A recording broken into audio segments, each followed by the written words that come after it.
Mailbag episode. We asked you guys on Twitter at Mets'd. Go follow us over there to give us some questions to answer so far about the 2025 Mets season, trade deadline, anything you got. We are here to answer it. We've picked some of our favorites, and we're going to go ahead and give you our thoughts and opinions. Remember to subscribe to the Mets'd Podcast YouTube channel if you have not yet done so. If you want to listen to the audio version of this, Apple Podcasts, Spotify, Google, drop us a rating, drop us a review, download and subscribe over there as well. And remember to drop a like. Want to see some likes on this video over on YouTube? We do appreciate it. And if you want to get involved again, of course, follow us on all our social media at Mets'd. There's a banger we're starting off here with. We talked about it in the last episode. This one comes from Notorious Tony. He says, we can use an upgrade. Would you make this trade? And if so, who would you trade for him? And he gave us a screenshot of Jarren Duran. I mentioned in the last episode, yes, I would trade for Jarren Duran. I think he would be a great fit for this team. There's a weird kind of theory, or I should say narrative, that he can't play center field defensively. But last year he was fantastic defensively in center field in Fenway, which was an awkward center field to play with the Green Monster and that deep center field. I would give up a lot for Jarren Duran, who's in his prime right now, who's cheap, and it feels a little bit like a buy low because he's not playing his best baseball right now. The counterpoint is that before last year, he has never played a good center field. So it's kind of like, do you want to believe the 1 year of data, or do you want to believe the other 3 or 4 years of data? Do you believe that the player he was last year alone is the one that you think you're getting? Because I think that is the huge caveat with Jarren Duran's trade value. Because if he's not a center fielder, I think that he's being a little bit overrated in terms of major league trade value, like in the public sphere. If he can play center field, I think he's being underrated. So I think that comes down to whatever the beholder feels about that. And I think that is a very different thing. And we did say on our members only live stream, because someone asked us about a trade for Jarren Duran, that we'd be comfortable moving a prospect like Brandon Sproat and possibly even a prospect like Jet Williams to get Jarren Duran. But that is if we believe internally he's a center fielder. So I am curious about someone like David Stearns, who values defense so heavily, probably more than some other executives around the league, if he feels that way. Yeah, the one also awesome thing about Jarren Duran that would help out too, left-handed. He can be a great platoon at the absolute worst with a guy like Tyrone Taylor, so he can still be on this team, still mash lefties, still play great defense out there in center field. He also just gives the ability to actually have another real outfielder on this roster, where right now we're playing Starling Marte out there at times. We've had to play Jesse Winker out there at times. He allows to give a guy like Juan Soto or Brandon Nimmo an extra day off in the DH spot if needed. And he brings valuable speed to this lineup, which helps even more, get more athletic. I would love to go after a guy like Duran.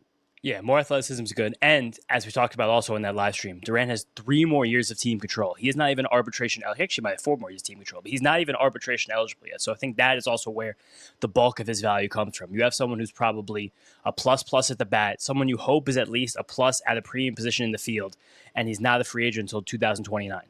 Yeah, I'm totally in on him. I would give up a pretty good haul for him. All right, let's move on to the next question. James, which one do you want to go with next? I think next, let's just stick with trade deadline because we have it. So we have from Jack Bennett and we have from Slam Cisco.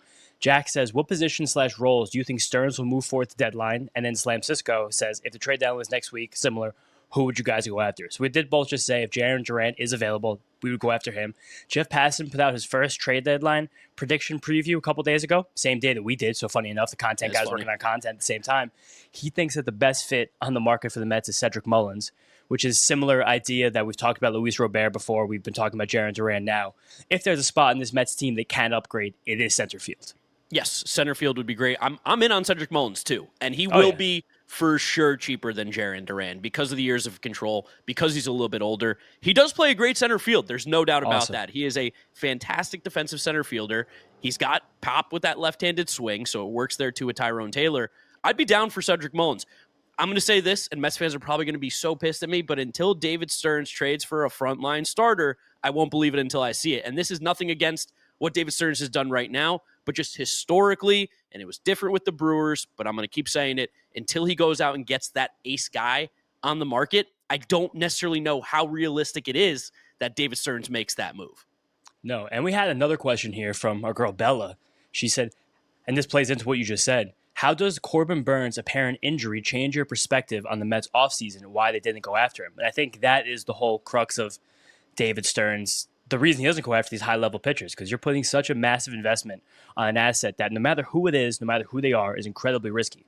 One of the reasons that we talked about Corbin Burns saying that we were interested in him this offseason was because he was kind of the guy that can elevate the Mets rotation more than anybody else, like more than any hitter besides Juan Soto. We had Juan Soto, so that kind of fixed that problem. But while like something a lot of people were giving Corbin Burns credit for always was his durability, that can be gone in a flash. And now we're seeing that with Corbin Burns, where he's like motherfucking himself on the mound after he feels a pop in his elbow. And now this could be the end of Corbin Burns for a team. The Diamondbacks just gave him a massive financial commitment for many years. I think that's why it's great to have a guy like David Stearns, because we just kind of churn out this pitching factory where we had the lowest starters ERA in baseball. A year after, we just took on multiple reclamation projects again. It kind of makes other teams probably feel like they're chumps if they do it this way, but with guys like Corbin Burns, where we're in the Mets now, and we're like, we got Griffin Canning and last year Luis Severino and Sean Manaea and all these crazy guys doing this stuff. Yeah, it is definitely more difficult now or I should say this, it's definitely more understandable now why the Mets weren't as aggressive with a guy like Corbin Burns. And I do think that hopefully the rest of the Mets fan base understands why you don't put all your eggs in that basket. And we've seen it too with Mets teams in the past.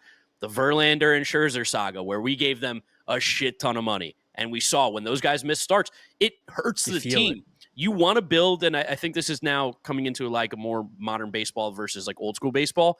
Aces are nice, kind of in the old school baseball sense, and you like it in a vacuum. You like to have an ace, a guy that you can look at that can be a stopper, that can be a dominant pitcher.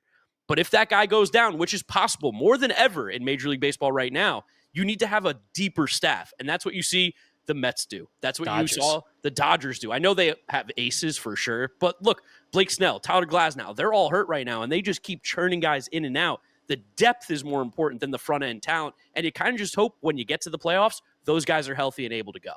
And it is kind of the difference in whether or not you're building a team, what you think is for the regular season and the postseason. I think this might be a strange thing to hear for some fans, but I do think that, especially this offseason, the Mets team building mantra is still in regular season mode. I think the only maybe team or two teams in baseball that are building their teams for the postseason are actually probably the Dodgers and Yankees, because they know how certain they are about the way the regular season will go out. Where last year the Mets kind of worked ahead of schedule. It was no one expected us to go on the run that we did. And then we happened to take the Dodgers to 6 games, the NLCS, where we're still one of the teams. Now we've played very well this year, and I hope this isn't the case. It seems like we're kind of relatively clear somewhat of the pack, a tiny bit in the National League, but it's still getting there right now is much more important than assuming you will be there. But that's where the Dodgers got to in the last couple of off seasons. That's why now they're like, we can spend our money on the fancy toys. Glasnow, Snell, and Yamamoto wound up being the guy that kind of everyone in the know knew was going to be, again, the guy. And that's kind of the sliding doors moments between the Mets and the Dodgers. But when they ran through the playoffs last year, it was just Yamamoto. It was Jack Flaherty, who wasn't even that good. It was Walker Buehler, who was a shell of himself, except for one start in Citi Field in the cold. Like, that's how they won the World Series, was that group of guys. But really, it was an amazing lineup, that inning after inning, time after time, with the guys you can rely on. So that's kind of, we're building it in that ilk, where I think once the lineup is perfect, then you might see us take more swings for these top-line pitchers. But the hope is by that time, we have prospects that could be those guys anyway. Yeah, no, I trust David Stearns fully, and I do think center field is going to be the place that he and looks bullpen. after. And bullpen. Because you can never have too many bullpen arms. No, I could guarantee the Mets get one, or if not two arms, at least within the next 8 weeks. Shout out not signing Tanner Scott. Are we there yet? I think we were there the whole time. I think we were so happy when inside Tanner Scott. I mean, maybe, but ironically, Kirby Yates might have been the miss. But even he got hurt. He's going to be back next week. It is funny now to look back. And of course, it's still June. We shouldn't even be looking at the standings yet. I don't really care what they are. July 4th, talk to me about standings. But it is nice to see that some of the logistical and process things the Mets did this offseason are paying off early. Yeah, now you could say Frankie Montas, but we'll talk about that a little bit later. All right, we've got another question here. This one comes in from CLM. He says, if you're an out-of-state Mets fan planning a trip to Citi Field, are there any bars, restaurants near the stadium you recommend for meeting other Mets fans? We'll say this. It's in Astoria. It's 15 minutes away if you have a car. If you want to take the train, it's going to take a little bit longer because you got to do like this kind of roundabout way to get there. But if you're taking a car, you could park outside there before the game. You could drive to Citi Field. It's 10 minutes away. Murphy's Bar in Astoria. We did a live stream, did a live show there. Shout out Rory, who owns the bar. He's the man. It's a great place. Mets Bar, 100% undoubtedly Mets Bar. Hard. Really good stuff and really affordable prices and great vibes. Yeah, and I think otherwise too, if you're coming from out of state and you're coming into Queens, maybe if you're coming for 2 days, I'm sure there's a good chance you're not. But let's say after the game, you want to get a bite to eat. Mark and I have been trying something recently. We're on the 7 train so much that we're really trying to indulge ourselves in local cuisines. So we're trying to just seek out the best Latin and Asian food that we can find on the 7 train, Elmhurst, Sunnyside, Jackson Heights, around the Junction Boulevard. Like, we're just looking for good food right now. So I do think if you're coming from out of state, that's a fun little thing that you could do with the Mets, because sadly there isn't really anything near the stadium. The bars at Citi Field are not great. The Kiner's Corner, it has potential, but it's not there yet. Ebbs is just, it's always kind of crowded, and the beer's not really very good, to be perfectly honest with you. They got rid of the guy who was selling the Budweisers and the White Claws on the boardwalk. I'll miss him forever, but you just kind of have to get a little bit more creative when you come to a Mets game to kind of meet Mets fans and do some social stuff beforehand. Yeah, but definitely I think like Astoria is the closest if you have with a car where you can go to the game and get there in 10 minutes from there. And it's not a bad Uber. Like, if you're kind of like, let's say you're taking let's say you're coming from out of state, assuming something like Connecticut, upstate, upper New York, you take the train into Grand Central. You can get to Astoria relatively quickly from Grand Central. And then from there, you can get a couple of beers at Murphy's Bar, have some food, and then call an Uber to the game. That's not a bad move either. FT fan by now, you know if you're buying, selling, trading, collecting cards, Arena Club is the spot. We've been talking about them all season long, but I do want to focus on the slab pack experience, Kratz, since you've been ripping some slab packs digitally. And what happens?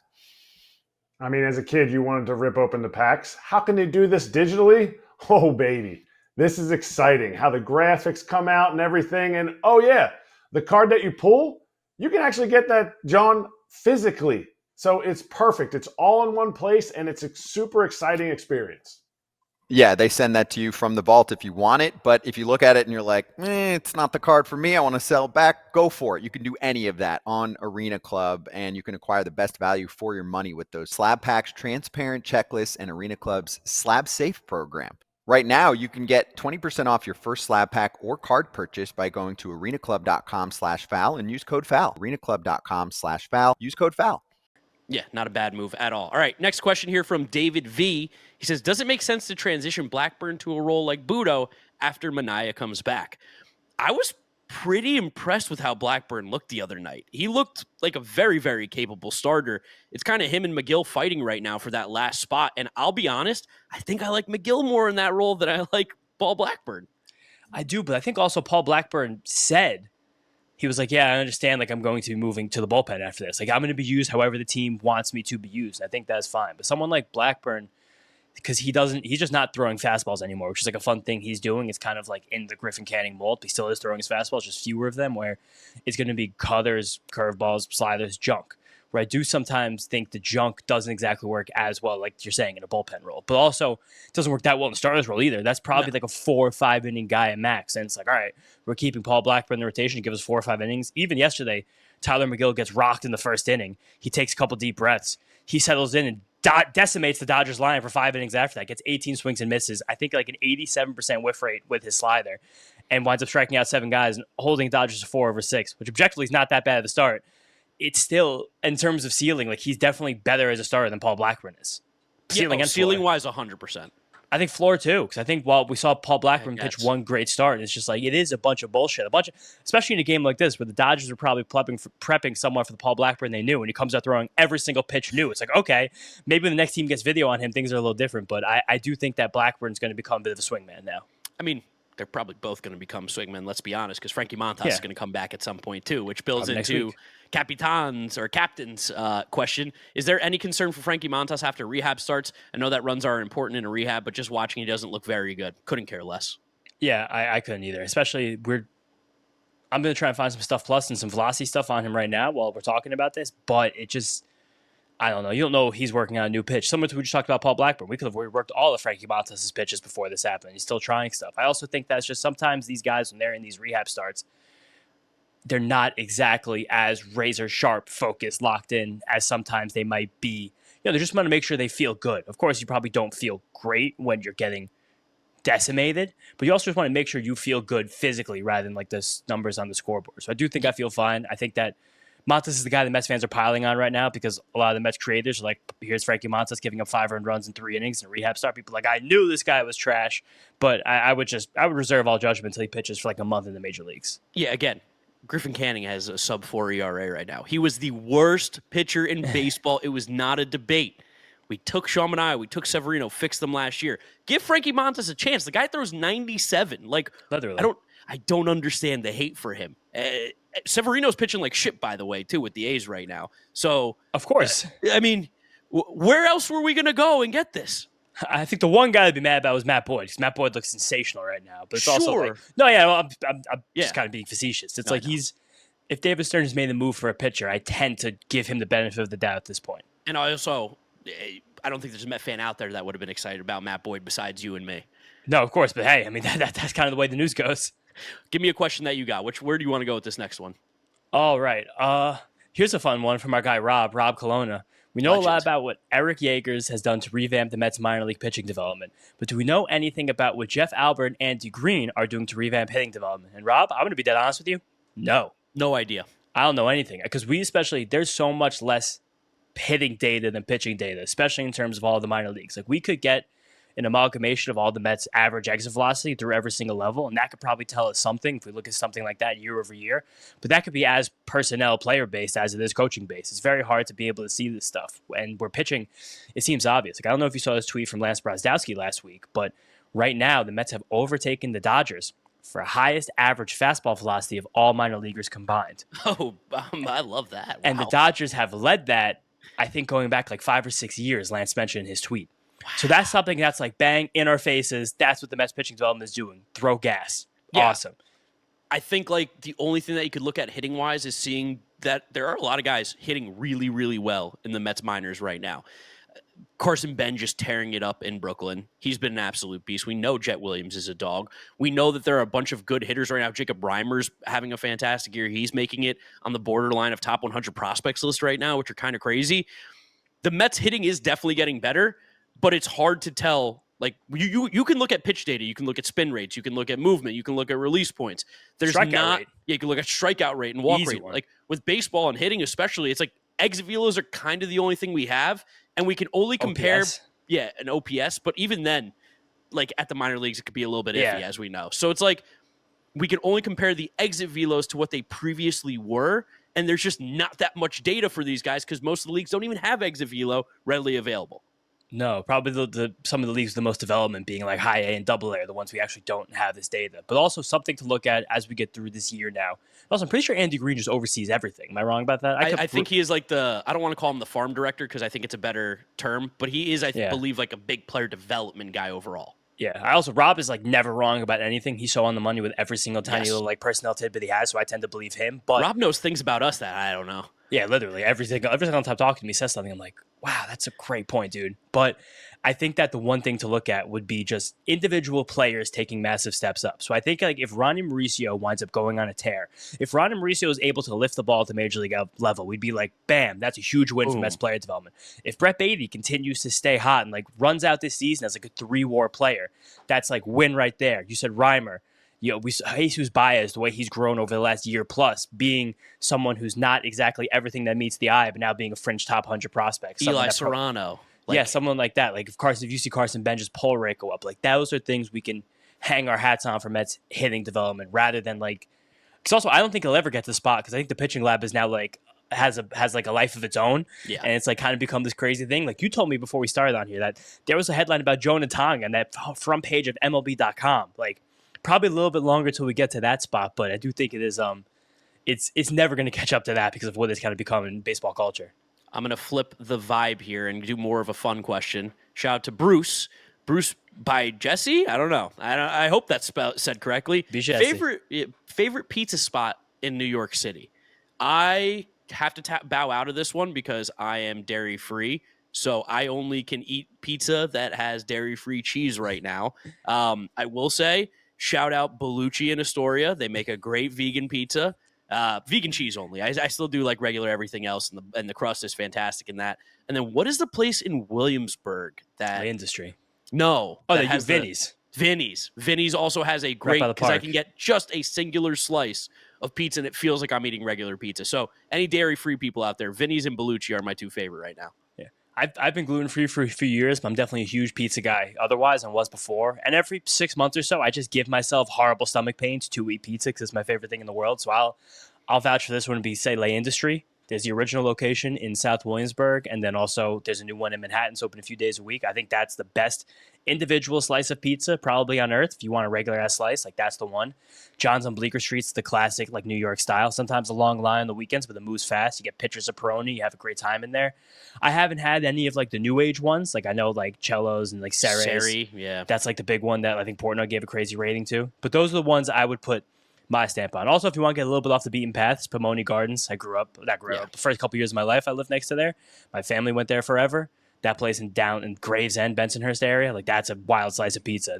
It's such a serious slice of pizza that about 10 years ago now, someone got shot in their backyard over the pizza recipe. A mafia-related killing in South Brooklyn because of a pizza sauce recipe. That's how you know it's good. Hey, if you want to keep the conversation going after a show that you're listening to on the FT network, then head to Chat BCC. AJ's on there. I'm on there right now, typing away. I'll be there. We'll be there all the time, talking about what topics people want to discuss, what everyone wants to hear us talk about on Foul Territory. Yeah, if you have a question, we can answer it on FT or on an FT team show on the network. So if you want to come crash our group chat, it's as easy as sending a text. Head to foulterritory.chat to start chatting with FT hosts and the FT fam.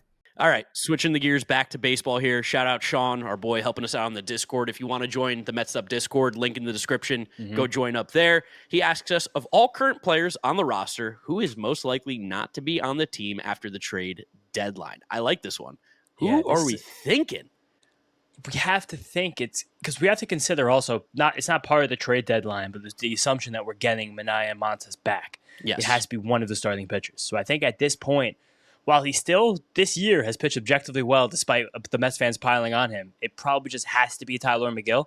Yeah, which is probably something that sucks. Maybe, yeah, it kind of sucks definitely for him because the best he's ever pitched, while also just not being better than the other guys in this rotation. Probably Brandon Waddell. He's probably not even going to be on the team this time next week, or Jose Castillo. I have to lean on for guys like that. But otherwise, I mean, hot take. What? Acuna? Yeah, could be Acuna. We're trying desperately to keep that option on him, but it'd be Jared Young too, because Jesse Winker is coming back probably in like a couple 2 or 3 weeks now. I'm sure he starts the rehab assignment soon. Answer. Yeah, those are cop-out answers. But like in terms of who we can add in terms of trade, like does an outfielder come off this roster if we trade for a center fielder? Yeah, and it's either going to be who? It's probably it's probably Starling Marte. Probably. But then how do you get rid of him in that money? I mean, I guess if it's only 2 more months of Starling Marte, it's not really that much because it's not like he's under contract next year. And then it's probably Luis Angel Acuna, unless Ronnie Mauricio. But Ronnie Mauricio also has to play well in this time too. So there's right now going to be an active competition between Ronnie Mauricio and Luis Angel Acuna, which is like hilarious because one's like a foot taller than the other one. But that's going to be the competition to watch over the next few weeks as the team gets healthy and as the trade deadline nears. Funny thing, just has nothing to do with baseball. Ronnie Mauricio listed at 6'4", 166 pounds on the Mets website. Luis Angel Acuna, 5'8", 181. I mean, that's just not physically possible. He's not 15 pounds heavier. I have that picture saved in my drafts to fire it off one day. Be like, yep, 160-pound Ronnie Mauricio. There he is. Man, Acuna's 181. That feels not even right. No, he can't be a pound over 155, if I'm being honest with you. Shot. There's absolutely no way. Let's see, another one here. We have a nice 3-parter from our fan, Ben Steinberg here. First, how many Mets make the All-Star team? 2, who will be the 26 players on the roster by August 1st? And 3, do we still keep up with No. And then how many Mets make the All-Star team? All right, so let's talk out loud about this. Lindor, you guys, the voting is out, by the way. The voting is out. Gotta go, Vote. You have 5 votes every day. It will take you 5 seconds. I promise you. Lindor has to make the All-Star team this year. Enough of this nonsense. So Lindor, Pete, I think are guarantees locks on this All-Star team right now. Yeah. I think Soto's still going to make it. I really do. I think Soto will be on the All-Star team. Luis Torrens. Is this where we start in the write-in vote for Luis Torrens movement? Yeah, Mark had a brain blast today that we as Mets fans, we should be pushing for Luis Torrens to make the All-Star team. I don't think enough people in the lexicon of National Baseball are focusing and paying attention to what Luis Torrens has done this year. The guy has a 120 WRC+, one of the best hard hit rates in the league, not just for a catcher, but for any player. He is probably pound for pound right now the best defensive catcher in baseball. He was at a point 2 weeks ago, I'm checking right now if he's still at this point, where he has caught more base stealers than have been successful against him. Okay, no, now it's 10-7. So out of 17 would-be base stealers, he's caught 7 of them, which is one of the highest rates in all of Major League Baseball. Offense, defense, pitch receiving. He got a feature article written about him on Fangraphs on Wednesday from Ben Clemens, a great writer on Fangraphs. Everyone check out Ben's article. But we have to be paying attention to what Luis Torrens has done this year. And in terms of National League catchers, who's more special than him right now? I mean, Carson Kelly's having a pretty good year. There are guys who deserve it a little bit more than him right now. Guys that deserve it. But even as a reserve, you're telling me he's not one of the 3 best catchers in the National League so far? Well, this is why we got to write him in. He is not on the ballot. It's Francisco Alvarez instead. I understand why. Alvarez is supposed to be the catcher of this team.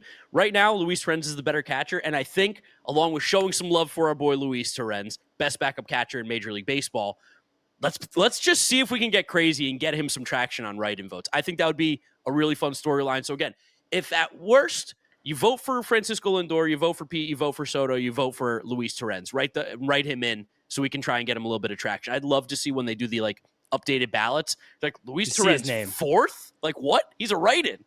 And I will retract what I said because I mean, of course, Will Smith and Will Smith's pretty good. And even Ivan Herrera are having ridiculous seasons. But Luis Torrens has changed his Mets team so much since he walked on the field, basically exactly a year ago, because now we're at the first week of June. That's basically when they signed him, right before the London trip. It's special what he's doing, and that's going to be us being like, we're going to pound that drum. But after him, I think at least Edwin and Breed Garrett have put themselves in heavy consideration as well. And Clay Holmes. You got to say Clay Holmes and Kodai Senga. Kodai Senga, yeah. I mean, and what about David Peterson? I mean, there's a world where this Mets team gets 5 All-Stars on it. Yes. And then possibly pushes up to 6 or 7, similar to 2022. And I don't think that's super out of bounds, especially when you consider that we have the best record in the National League.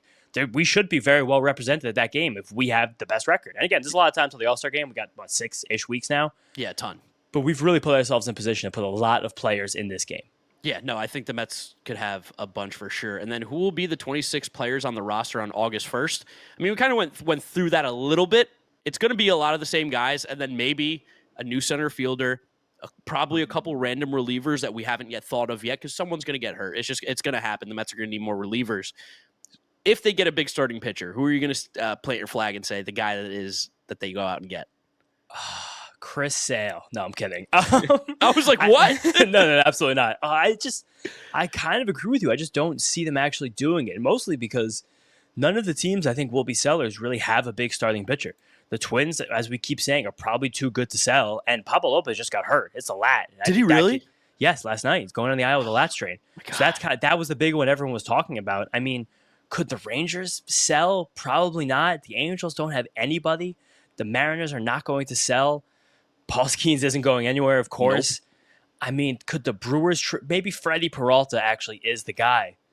But they're playing good baseball right now, so surely they're not going to get rid of him just yet. And they're playing relatively good baseball, but we also know that's an organization with the similar people in charge that have been willing to sell when they're in playoff positioning. And right now they're up in the wild card race by a half a game, but they also haven't played for... I mean, I guess it's Zach Gallen, too, but he's been so bad. Yeah.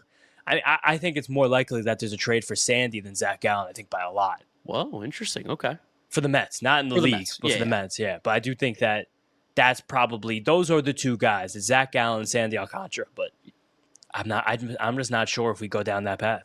And there's just not many guys available, truthfully. Like, the Red Sox don't have anybody. The Orioles definitely don't have a frontline starter to trade, unless they retrade Zach Eflin, just like they did last year. Like, I guess that one's possible. The Royals are going to go down kicking and screaming. They're not going to sell. They're also still over 500. The Athletics definitely don't have a frontline pitcher to sell. The Angels don't. I mean, the Rangers, the Jacob deGrom's a no-trade clause. Like, there really isn't an obvious starting pitcher to go with. No. And Kevin Gausman, the Blue Jays are above 500 right now, so they're going to believe that they're in it. That's still the sneaky one because they might realize, like, guys, we suck. Like, we just suck. They'll never realize that. But if they go on a losing streak, like, I understand that right now. I think they do technically. I think they're a game and a half back of the wild card. For context about the delusion of the Blue Jays, they traded and took on Miles Straw's contract to get more international pool money because they thought they had a shot at Roki Sasaki. That organization is full of dumb idiots. I mean, kind of, yeah, at this point. But at some point, you have to accept where you are and who you are and be like, we have to stop doing this. The Rockies have never done that. So the Rockies are especially stupid. We don't even put the Rockies' stupidity in the lexicon of the rest of the teams here in Major League Baseball. But that's just, I just can't see that. I don't know. How many times do they keep banging their head against the wall to miss the playoffs or get blown away in the wild card round? Hundreds. I think they're going to do it until the team Every single year. Yeah, every single year. I think that's it. All right, maybe you're right about that. Maybe I'm wrong. All right, what else? Give me another one here. I think that was basically it. There was only one other one that I had bookmarked from George of these Mets. George is great in the Mets community on Twitter. We're going to have too many pitchers soon. I think our hand may be forced to move one of them before July.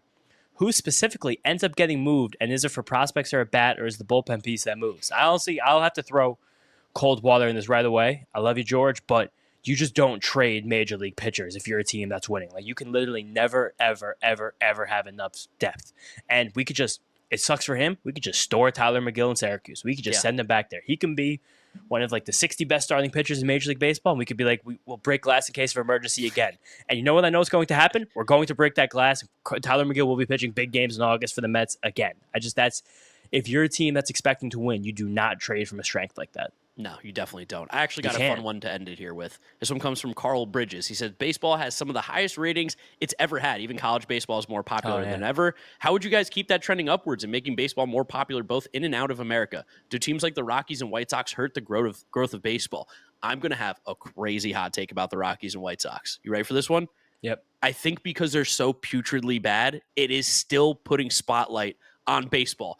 I had the exact same take. Those teams, no. Like, no one's watching those games. Nobody's going to those games. But the idea that there is some of the worst teams to ever play the game, I mean, there's people that I'm loosely friends with that will mention, be like, how bad actually are the Rockies? No, I'm like, same.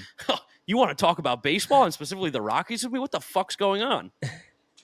Literally, but I do think exactly what you're saying is right, because those are the tweets that go crazy, because the new Twitter algorithm rewards negativity. So if you're shitting on a team like this, like the Rockies, who literally are objectively the worst team ever, have to shut out that Jake Mintz article. It's just sweep the Marlins after I give the Marlins a little bit of credit, but I got to shout the Jake Mintz article one more time, where if you look inward at that organization, like, they are doing things so backwards and so badly, and they don't even realize how bad and dumb they are, which is the saddest thing. And I said it last episode, and we're about to play them, so I might eat my words, but I'll say it again. They're being bad on accident. We've had so many franchises in professional sports over the last few years be bad on purpose, and it has helped them become better in the long run. White Sox, bad on purpose. Yes, Marlins, bad on purpose. The Rockies are bad by accident. They think they have a chance to be good, and they continue to be horrible. But that's a good story. That's a great storyline. This is the worst team ever. Bang. Definitive statement. Huge. Headline. Awesome for baseball. But I do think that the other part of this question we're not focusing on as much, baseball is growing in a pretty awesome way. I do think that this crop of baseball stars that we have, pound for pound, is as talented as any group of stars that this game has ever seen. Like, the things that Aaron Judge and Shohei Ohtani and Ronald Acuna or Fernando Tatis are doing day after day is ridiculous. And the young players are stupid. And StatCast has helped this so much to put qualifications and numbers on things guys are doing. And it's just like, it's fun. I think that there's something big happening right now in baseball media where the rights are going to be leaving ESPN. And right now, NBC, my guys, are up for it. And then same with Apple TV. I think those are the two leaders in the clubhouse. I think that could change a lot of what happens this next era of baseball. But I do think that we're in a spot where baseball is growing. And we've seen year over year the baseball ratings are up. And I think that's awesome. Yeah, I also think social media is a huge part of it. Baseball has a unique advantage where from the end of June till the beginning of August, like, Nothing they are else. the only sport. You're not talking about anything else. You can talk about football, OTAs, and training camp, but, like, who the fuck cares? 99% of people who watch football don't give a shit about that stuff.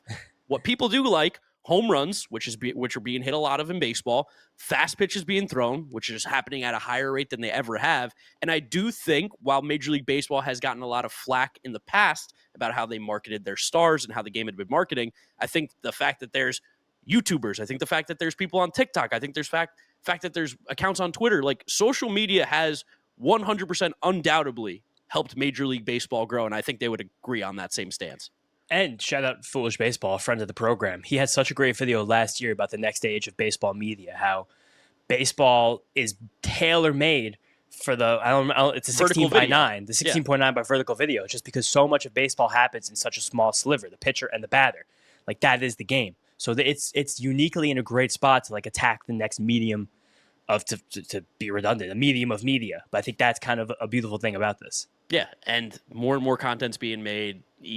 It's crazy. Things like prospects are so much fun. Like, that conceptually is cool. Paul Skeens is sick. Like, 100 miles an hour is cool. Like, that's all awesome. These small market guys like Paul Skeens get allowed to be stars through social media, through the marketing that's going on.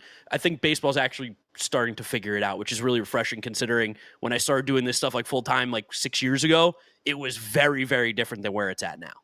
Yeah, and there's a lot of people that we know who work in these offices and these companies that help that stuff. And it's a lot of people who are like from our generation, kind of these older millennials who are now getting in these power positions that at least they didn't grow up with the internet, but they had it as teenagers and were able to experience it and kind of come of age with the first era of baseball Twitter and the baseball internet in that like 2015, 2019 range, which is kind of fun. But I do want to get one more. Yeah, what? I was going to do one, tip the cap to Rob Manfred.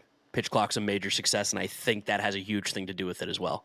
It is too, but it is funny that how much the pitch clock has given to baseball on television, but taken away from baseball in the ballpark. Yes, definitely. But that's also what they obviously care about more is baseball on television relative to baseball in the ballpark. That's where the money's at. That's what I'm saying. But the one thing that also is Major League Baseball's main issue is that we still have 70% of the league not trying to win because they know that all of their revenue comes from these TV deals. They don't really care who the fuck shows up to their games. They're willing to forego gate prices to get the revenue share that they get from all the real teams who are spending money and trying to win. All right, give me the one last question here to wrap this one up. Last question from our man, Brandon Ditchek. I have two questions. Who has been the biggest surprise? Just end it with the Mets. Who's been the biggest surprise this year and who's been the biggest disappointment? My biggest surprise is Griffin Canning, and my biggest disappointment is Mark Vientos. Second question, bonus, who's the most random Mets jersey you have? Brandon has a Jeff Francoeur and an Angel Pagan. Oh, I like both of those. I mean, Frenchie had some bad takes earlier this year, but he had a little moment in the Mets world. And Angel Pagan, what's the correct way? Is it Angel? It's definitely Angel. He's an unbelievably underrated player in the grand scheme of Mets history. He had a great few seasons roaming around center field for the Mets. My weirdest, most random jersey, I think it's either got to be Jason Vargas or Trevor May. Those are probably the two weirdest ones. I think it's got to be Trevor May. I think mine's blatantly Jeremy Hefner. Yeah, oh, yeah. I mean, that one's obvious. Every time I show up to a Mets game and I'm wearing the Hefner jersey, I get people shouting for me left and right. Definitely not people listening to this podcast like, is that a fucking Hefner jersey? I was like, hell yeah, best pitching coach in the league. The only thing that will take off why I'd vote Vargas over May is like May's like a liked person. He still exists in the media world. In the media. Jason Vargas, I don't know if we'll ever hear from that guy again. It's a reviled figure. People hate him. Shout out Tim Healy. Just started his new job at the Boston Globe. But otherwise, most surprising versus most disappointing. Most disappointing, it sucks, but I have to say Francisco Alvarez. Because the disappointment with him is from a much more earnest place where, I don't know, sadly, we both know Juan Soto is going to be fine. I think that's why he's not your pick. Not even close. Yeah. He's not even the top 15 most disappointing players in this team. I'm not disappointed, actually. He's playing relatively good baseball for someone who's undergone all the change in his life that he has. But it's just Alvarez. He was coming fast 2 years ago. It was happening. And now it's just kind of looks like a shell of himself. He's not even the best catcher on the roster anymore, objectively. No. And if you could have told me that 18 months ago, I would have told you to fuck yourself. But that's just where we're at. I mean, he was such a rocket as a prospect, and it does stink to not only see not just stagnation, but just straight up getting worse. He's not getting better. He's playing worse than he really ever has. Yeah, and I think for me also most surprising, just because again I just felt that the law of averages, Canning would at least be passable. Trusting the Mets here, it's got to be Beatty. Beatty statistically was the worst player in baseball, even in April of this year. And what he's done over the last 3 weeks has kind of really changed the perspective on him. So I got to lean with my guy there again. I'm looking at the Mets roster again, and I just need to point out Huáscar Brazoban's listed at 6'3", 155 pounds. He's 155 pounds. Are you shitting me? Not that different from me. I have 20 pounds on Huáscar Brazoban. There's no way. He only has 5 on me. He might be the most surprising guy, actually, now that we look at this whole thing. Him being a lockdown, dude. Although, don't let him pitch the ninth. It is a guaranteed home run. I don't know what happens in the ninth inning, but it is a home run every single time. People were shitting on that Max Muncy home run because he just grooved one up and middle to him, which that's Max Muncy's power alley. But I don't hate Brazoban trying to sneak a 2-strike fastball past Max Muncy when we know he's a 75% changeup guy. When the night before he saw Max Muncy and did changeup. Conceptually, I didn't like the pitch call one bit. I think you got to go with your best pitch. I think you just got to go leathers. That just can't be in the strike zone. It's an execution problem. I think conceptually, philosophically, I didn't hate fastball there. I hate fastball down the middle, but I didn't hate fastball. I will also say I think we have to say Mark Vientos is probably up there for the most disappointing too. He's taken a million steps back. Yeah, a billion. It's he might not. I don't even know what's going to happen to Mark Vientos in the next 24 months after what we've seen so far this year. Also, most surprising in a good way, You mentioned not Reed Garrett. You've mentioned Griffin Canning. I'm still going to keep on saying with Clay Holmes how awesome he's been. Like Yes. we believed in him in this podcast. Didn't think he'd be this good. No, I mean, they call out the All-Star before the season, but he's so good. And that's it. I think that's all we That's got. it. That's all Let's we got. wrap it up, guys. Thank you for listening. Thank you for watching this episode of the Mets'd Up Podcast. Make sure you are subscribed to the YouTube channel, Mets'd Up Podcast. If you're listening to us, Apple Podcasts, Spotify, Google, wherever you get your podcast, drop us a rating, drop us a review, download, and subscribe over there as well. If you want to get involved in the next mailbag, make sure you're following us on all our social media at Mets'd Up on Twitter, Instagram, and TikTok. You can follow James on social media at James Schiano. And I'm Giraffe Neck Mark with a C. Thank you guys for hanging out, and we'll catch you all on the next episode after the Dodger series. Peace out. Peace out, guys. Go Mets.